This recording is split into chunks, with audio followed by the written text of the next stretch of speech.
व्यापक मुद्दा है।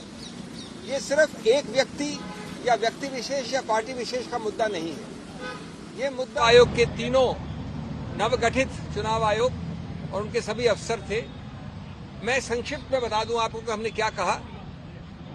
पहली बात कि ये बहुत ही गंभीर और व्यापक मुद्दा है। ये सिर्फ एक व्यक्ति या व्यक्ति विशेष या पार्टी विशेष का मुद्दा नहीं है कि अगर कोई भी संवैधानिक संशोधन मूल ढांचे के विरुद्ध है तो संवैधानिक संशोधन भी असंवैधानिक करार किया जा सकता है। अब इसको हमने कैसे पक्ष रखा? जब आप इस प्रकार की चुनाव के लिए जो एक समतल जमीन आवश्यक है, अति आवश्यक है, अनिवार्य है, समतल जमीन, उस समतल जमीन को आप बदल देते हैं, उसको समतल नहीं रहने देते हैं दुरुपयोग करके एजेंसीज द्वारा, तो उसका सीधा दुष्प्रभाव पड़ता है स्वतंत्र निष्पक्ष चुनाव पर, फ्री एंड फेयर इलेक्शंस। उसका सीधा दुष्प्रभाव आगे पड़ता है गणतंत्र लोकतंत्र पे, डेमोक्रेसी। और स्वतंत्र निष्पक्ष चुनाव या लोकतंत्र गणतंत्र दोनों उच्चतम न्यायालय ने केशवानंद भारती के समय से कहा है, बार बार कहा है, मूल ढांचे के एक अभिन्न अंग हैं। तो जब आप समतल जमीन को बदल देते हैं, नॉन समतल बना देते हैं दुरुपयोग करके एजेंसीज का, तो आप सीधा उस मूल ढांचे पे प्रहार कर रहे हैं, असंवैधानिक गैर कानूनी प्रहार। ये एक मूल मुद्दा है और इसके लिए सबसे बड़ा पुलिसमैन इस समतल जमीन का संविधान ने बनाया है, चुनाव आयोग को बनाया है। सिर्फ कोई स्टैट्यूटरी गठित संस्था नहीं है, ये संवैधानिक संस्था है। तो हमने उनको उनके उत्तरदायित्व की याद दिलाई और कहा कि आप बेझिझक होकर इस मामले में हस्तक्षेप करें।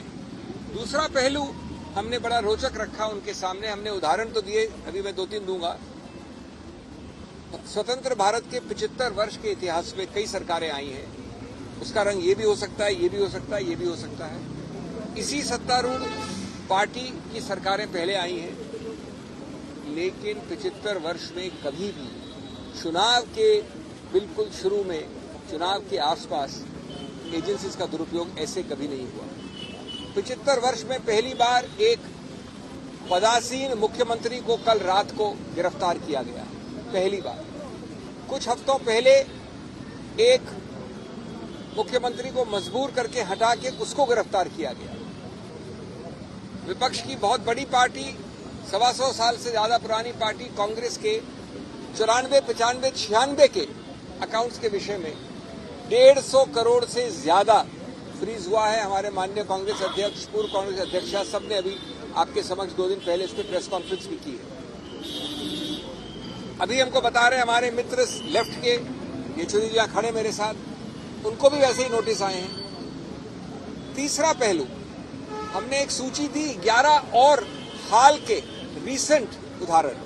पुराने उदाहरण तो सैकड़ों हैं। वो 11 के 11 एनसीपी से लेकर, टीएमसी से लेकर, कांग्रेस से लेकर विपक्ष के हर पार्टी पे है जहां पर एजेंसीज का दुरुपयोग हुआ है, गिरफ्तारी हुई है। लेकिन एक भी उदाहरण नहीं है सत्तारूढ़ पार्टी का।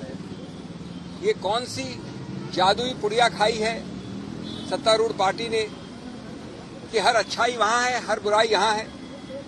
या सिर्फ बुराई दिखती यहां पर है?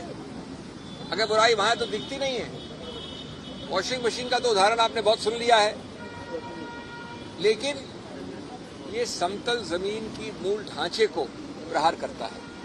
हमने 11 लिखित और उसके अलावा 14 उदाहरण दिए हैं अभी अभी चुनाव आयोग को। तीसरा पक्ष ये है कि अगर कुछ गलती भी हुई है तो आपने कहीं ये नहीं दिखाया कि अभी इसी वक्त एजेंसीज की रेड आवश्यक है, अभी इसी वक्त इनकी गिरफ्तारी आवश्यक है।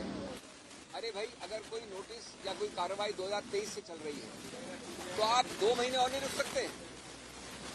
आपको जो कार्रवाई करनी है आप करिए।